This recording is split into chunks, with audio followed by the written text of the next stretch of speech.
What if I told you that most times when people feel as though they have found a level of freedom from pornography or other unwanted sexual behavior, what they're simply experiencing is not actually freedom or healing, but the weight of secrecy being lifted off?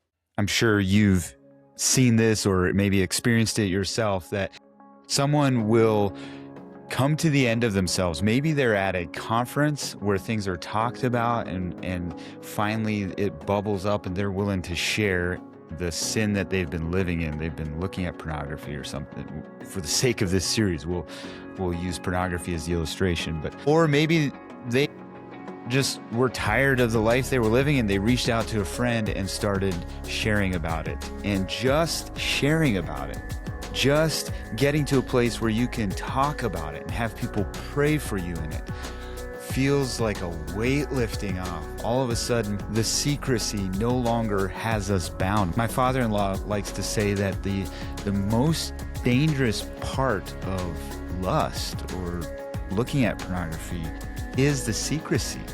When we hide it and keep it hidden in the darkness, that's when it has power over us. Another friend of mine used to kind of in jest talk about, he would tell people, hey, next time you're tempted to look at porn, invite me over and I'll come watch it with you. And of course that's provocative. It kind of gets people to be like, what, serious? But the point is that the only power that pornography has is the fact, or is the secrecy, the fact that we're doing it in hiding. None of us feel like watching pornography with somebody else, right? Like that almost immediately dissolves the desire. The pull that it has is something secret. And so confessing feels like, oh, it's out in the open. We feel it's 80% of the journey in many ways, because now it's no longer secret. We're no longer keeping it hidden. And confession and prayer is so crucial to the journey toward true healing and freedom. But so many people stop there and they go home from the conference, or after a few months of meeting with their friend and talking about it, all of a sudden, sometimes it feels like out of nowhere, the temptation comes back, or they decide to look at it for a little bit again, and they wonder what happened, or what was going on? Why did I fail? Why did I stumble? And so we might develop this kind of cycle and rhythm of confession, but then talking about it, and then there's failure again. Maybe you're a part of an accountability group where that kind of cycle tends to happen. We get together and we talk and we share openly with each other, but it seems like that's all we do. We share openly when we struggle, and then when we're not struggling, things are going well, but then we fall again. And so then we confess it, we pray for each other, but this cycle continues to happen. And the reason is because you're not actually taking the journey of healing. In the last episode, we talked about how porn is like an old friend. There's a lot of things we can do in life that quiet the friend, that cut off the friend, that say, no, we're not going to go the way of the friend. But especially when you've, at some point in your life, made it a habit to go to the friend, at some point that friend's going to come back and offer friendship and services again. Not because, and I don't even mean that you've given into it entirely, but the temptations will increase, or the temptations will arise again. And the reason is because there's an emotional environment that happened, that was created, that led you to become friends with pornography in the first place. And so we talked about HALT, the acronym HALT. Let's just stop and get curious. What's going on? Am I hungry? Is there something I'm angry about? Am I lonely? Am I tired? Just getting curious. And then we also talked about making the pivot, so that instead of freaking out or panicking, or even thinking that like true freedom means the friend never comes back. Because sometimes people talk about freedom.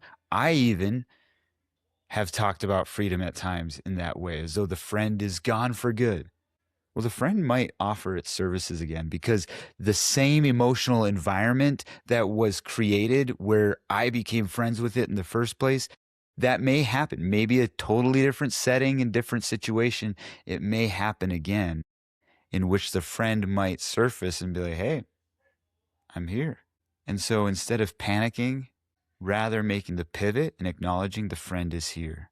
And in this episode, I want to walk through what it looks like to continually pursue emotional health and emotional wholeness, because that's what we want to get to. There's an environment that was created that caused us to become friends with pornography in the first place. It's an emotional environment. There's baggage, there's wounds, there's voids going on. And so, how do we seek emotional health so that when things that happen outside of our control kind of recreate that environment and the friend shows up, we know how to navigate and say, no, I'm not going to go the way of the friend again. My name is Asher Witmer.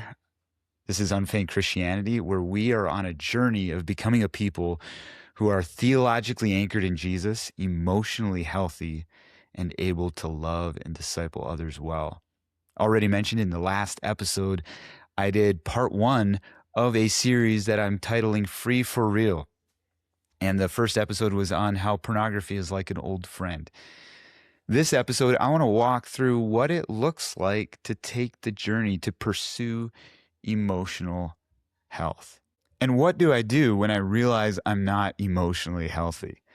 I don't know that that's a very brilliant revelation, that some of us aren't emotionally healthy. Actually, none of us are automatically emotionally healthy. We all have to do work in growing and maturing in emotional health. But we're going to walk through what that looks like and why that's important in becoming a whole and healthy human being.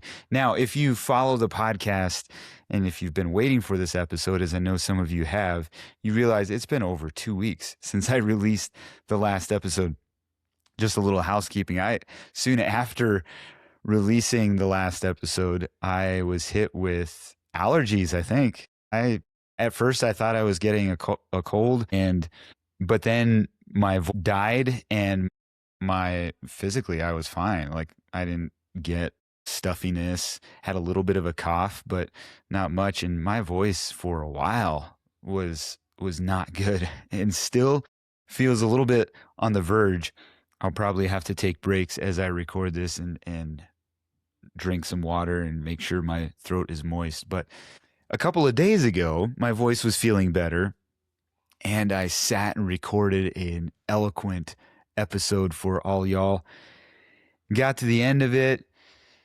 I had spent 45 minutes recording, I don't know, and went back to replay it and realized my mic was on mute the whole time. And so that's so disheartening, so frustrating when I've poured out my soul and then I realized none of that was recorded. There's video of me waving my hands and talking, but there's nothing for the audio. So this is round 2, and I know my mic is on. I can see it on my computer. It's being recorded. Hopefully my voice lasts. We're going to dive in. What does it look like to pursue emotional health? There was someone I was talking to recently who was referencing some things that had happened in their church years ago when they were children, and some different dynamics that had happened even within family. And it all kind of had to do with each other. And years later, they were asking some of those people about the things, the stuff that had happened. And those people were not really ready to share and talk about. And the comments were made like, that's water under the bridge. Why do we have to talk about it again? And the person sharing with me said that he felt that the stuff that had gone on had to do with what they were then experiencing, even though it was 15, 20 years later. And there is this mindset, this posture of life, as though like we can just move on and just ignore things. Or even if we don't use the language of ignore, I think sometimes we make it Christianese, and it's like, we've prayed over this. This was confessed and we prayed over it, and now it's behind. We're moving it. We're not worrying about what's in the past. We're going to strive for what's ahead. And the reality is, especially when you're bumping into things continually over and over again, and there's patterns, and this is true. Obviously, for the purposes of this series, we're talking about sexual healing and freedom, but this is true for other types of behaviors that are damaging and not healthy. When we see patterns rising up, there's something going on. There's something that has to do probably with years ago. And so why it seems like water under the bridge, why would we dig it back up? Because the reality is it's not water under the bridge. The reality is it's surfacing again. In fact, for some people, they may feel like they've moved on, and I just live by faith, and they don't realize, they might even be blind to some of the ways that they're damaging people around them because they haven't actually stopped to address the thing in the past. Maybe they prayed over it. And I think it reminds me of the Pete Scazzero quote. It's actually the subtitle of the book, Emotionally Healthy Spirituality. It is impossible to be spiritually mature while remaining emotionally immature. And I think Pete is right. I think he's correct.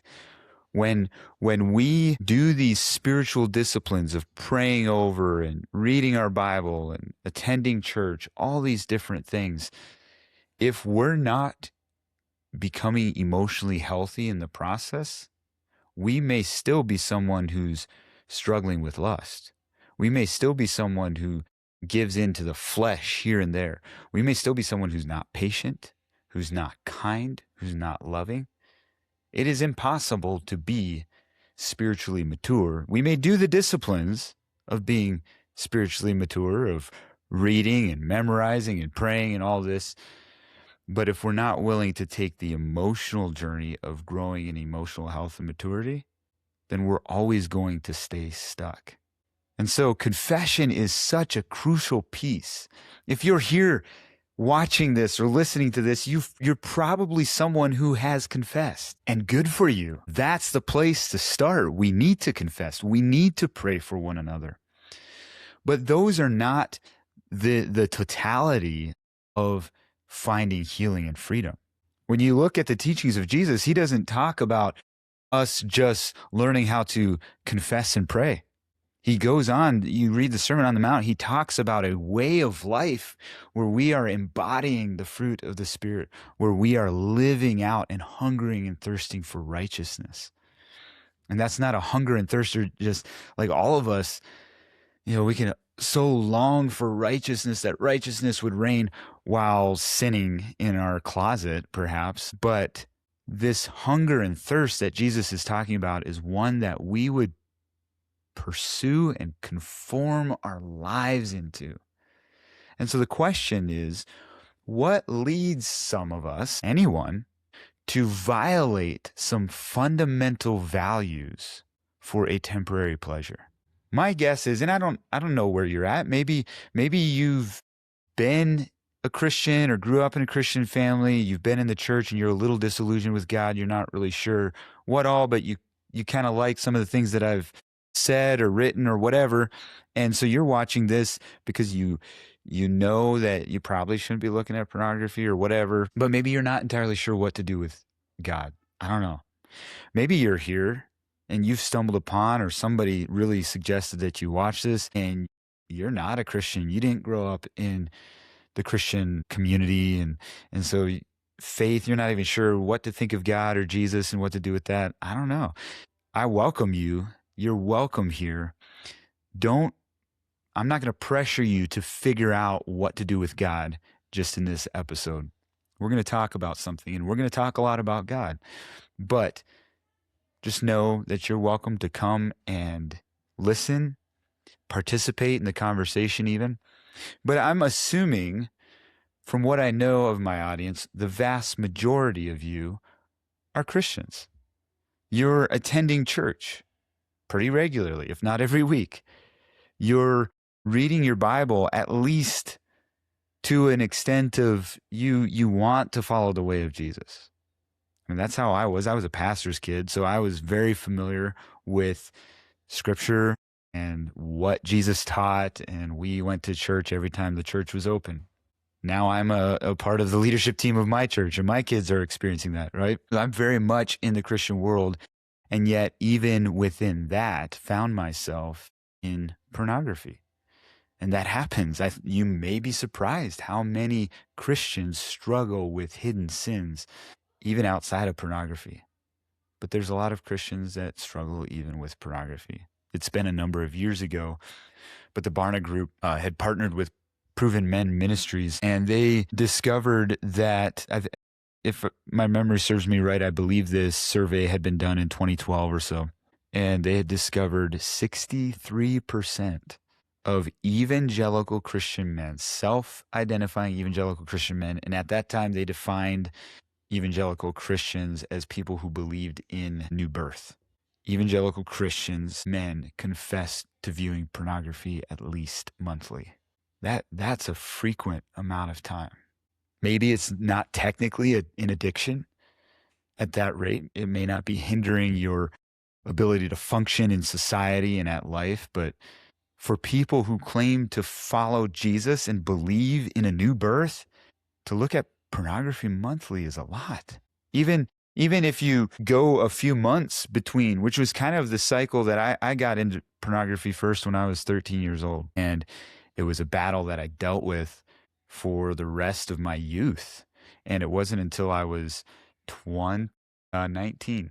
Goodness, I have to do my math. No, I was 20 years old when I realized I had gone a number of months and hadn't even really felt tempted. And I wrote a book about it, Live Free. I'll have it in the description below. But the cycle that I had found myself in throughout my youth was, I would go a few months and not look at it, but then I would stumble and have a few days where I was really into it. And then I'd go a number of months. And I did the things. I had accountability partners. I was transparent and confession and open with people in my life, and had software on my computers. At that stage, I didn't have a smartphone, but on my laptop that I got when I graduated high school at 18, I had the stuff, and it helped to a degree. I prayed through bondage breaking prayers, went through seminars that were to help set you free forever from any kind of addiction. And I would still go through that cycle. Yes, it felt meaningful, and it was. And the thing that I talk about in my book is the Sudoku puzzle, of how all of those different things are like putting the numbers in a Sudoku puzzle.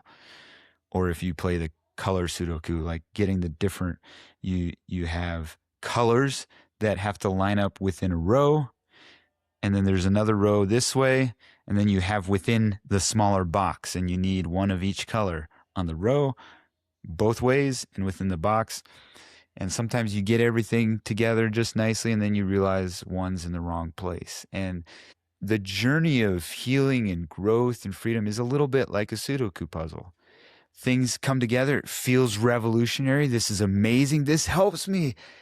And then a while down the road, I realize, I'm still missing something. And that's a little bit what life has continued to be like for me.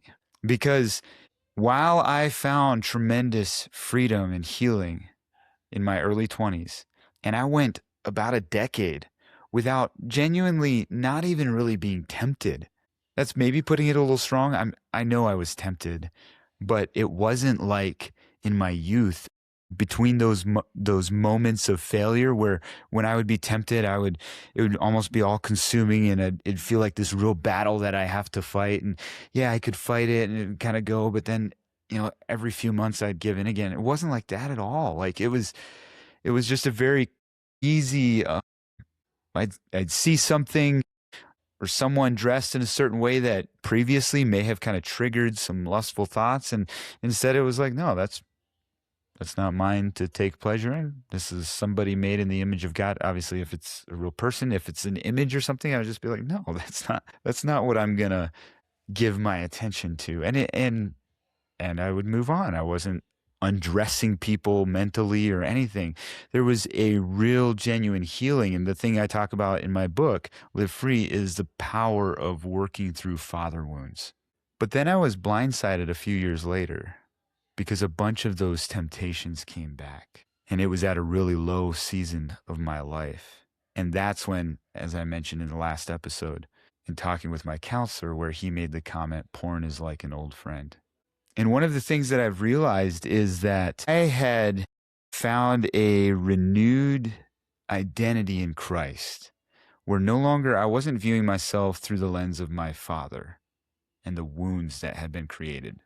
Not to vilify my father at all, but just parents have a powerful impact on kids in their early years. And sometimes messages that we don't intend to communicate land on children, and we live from that message. And so there had been healing in from that wound, and that was not something I was struggling with bitterness in, but new situations happened in my adult life where a similar kind of message began to creep in to my psyche, I suppose. For instance, one of the messages that I struggled with was this sense that I don't have anything of value to offer. And so in sharing my story and writing a book about it and blogging and ministry and helping people walk in freedom and so forth, like all of a sudden I began to see value that I was offering the world. And so I found purpose in it. The fact that I was seeing this value in my work, I mistook that for purpose. So what is my purpose? I help young men find freedom from pornography or whatever. But our purpose is never found in what we do. Our purpose is found in whose we are. And a couple of years ago, I went through a health crisis that stopped everything I did, the work that I did, everything. And I praise God that it did not turn out to be as bad as it looked like it could be initially. But it did force us and kind of motivated us to reset. And for me, I was off work for a solid 6 weeks. And then even after that, I just slowly started putting back in pieces. I wasn't back blogging and writing for over a year after that. And initially it was hard to sit still. But then after I was sitting still for a while, then it became this sort of thing of like, well, nobody's missing me. And then you couple on that other dynamics in life going on. And all of a sudden I began to live out of this message of like, I don't have anything that's needed, because I had tethered my identity to what I did, and now that was gone. And so what am I? Who am I? What do I have to bring? And there was a real, just to be fully transparent, in that time, there was a point where it was my kids. The fact that I did not want to abandon my kids or to be a dad who checked out or whatever. That's what I was going to say kept me in. I think the Holy Spirit was gracious toward us, as a family.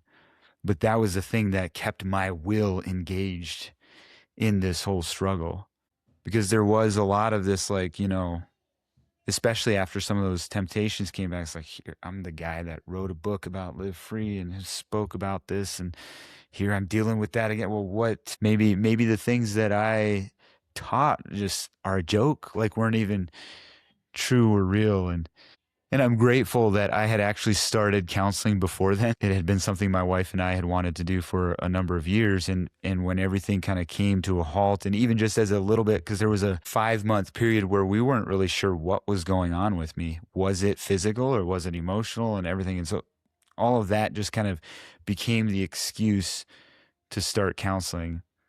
And then I had been in counseling, and some of these other stuff started surfacing. And that was probably part of it as well, is just digging into your story and unpacking that has a way of bringing a bunch of junk to the surface. And like the friend that I was telling you about, a lot of people think it's like, that's water under the bridge. I don't want to go back there. Let me just posit this out there. I don't know that this should be a rule. It's not scientific in any sense necessarily, but if you're afraid of looking at something, you're not healed there. If you're afraid of a discussion around a topic or around an event or around a time, you're not healed there. We talk about triggers, and understanding triggers is so crucial, whether we're talking about things that trigger arousal and lust or things that trigger the fight or flight response. That is crucial. That helps us to begin to, reverse engineer, kind of back, peel back the layers of like, what kind of message are we believing or what's going on in our psyche? But triggers are an indication that we are not healthy. We're not healthy. And understanding triggers really has no value unless you're going to actually do something about them and pursue health in. And again, the goal isn't necessarily that we're no longer triggered. The goal is like you're being triggered because of events in your life. And the goal is having healing for those events. There are things where I have named and talked about with my counselor, and I've identified that's an event that has triggered me. And so we've prayed over that. We've talked about that. We've processed that in counseling. But I'll still sometimes find myself triggered. Maybe I'm in a conversation or something's happening, and I kind of think, why am I feeling triggered about this? And I can realize like it's still tied back to that event. And so it's another opportunity to just continue that journey. If it's a wound where there needs to be forgiveness, I can forgive again. The thing about wounds is you can forgive, but the person who wounded you may be someone in your life, like a family member, and they may not have changed. And true forgiveness is really kind of a one-sided thing. I think it's helpful to differentiate between trust and forgiveness sometimes. Like, I can forgive without the offender even saying I'm sorry, right? But whether I can actually trust that person again, that's on the offender. He's going to have to demonstrate trustworthiness. And so we're going to bump into experiences in life again that are probably wounding in a way. And we feel those triggers. For the purposes of this series, we're going to bump into things. There's going to be emotional environments again created where the sexual temptations surface again, re-triggering. And the question that we want to pursue is, how do we pursue emotional health? Instead of being controlled by the triggers or by the temptation, what does it look like to pursue wholeness, and how do we pursue health in that process? A framework that I've discovered, my counselor has shared it with me, and I've found it to be really helpful, is called Internal Family Systems, IFS. And it works from the understanding that we are not monolithic beings, or we're not just one self. As a whole and healthy person, our true self, to use internal family system language, I think we are. We're integrated. We're aware of our emotional and psychological and spiritual makeup and how things are doing. I think the true self is someone who is filled with the Spirit of God and yielded to Him through every situation in life and letting Him transform how we engage the world. And we begin to bear the fruit of the Spirit in our relationships, in our work, as we navigate throughout the world. But as human beings, there are different parts of us, especially as broken human beings. There's the exile, the childhood wound that happens. So at some point along, a message comes and that communicates something that brings shame. I was going to say it communicates a wound, but I think the language of shame is perhaps better because wounds kind of assume that somebody did something or said something to us. And really what we're trying to hide in life is the shame. Now, that wound creates a sense of shame, but somebody not doing something can also create shame. I talked with a man once whose parents did not help him learn how to drive, did not help him figure out the process of getting his driver's license. And that's just one example of how he had to figure things out on his own. His family is loving. His parents always provided a home. They allowed him and empowered him to go into different kinds of ministry or whatever. But in crucial points of life where he needed help discovering and knowing what to do, they weren't there. And so his sense of shame had to do around this abandonment of sorts of like, I'm all alone. I got to figure it out myself. And there's different things that happen in life. Maybe we're going through a time of purposelessness and we don't feel purpose. And the thing about something like looking at pornography or any kind of sexual sin is it awakens dopamine within us, and dopamine creates this facade of adventure. And anytime we can take an adventure for a split moment, we feel a sense of purpose. And so we're continually looking for that dopamine hit, or whatever.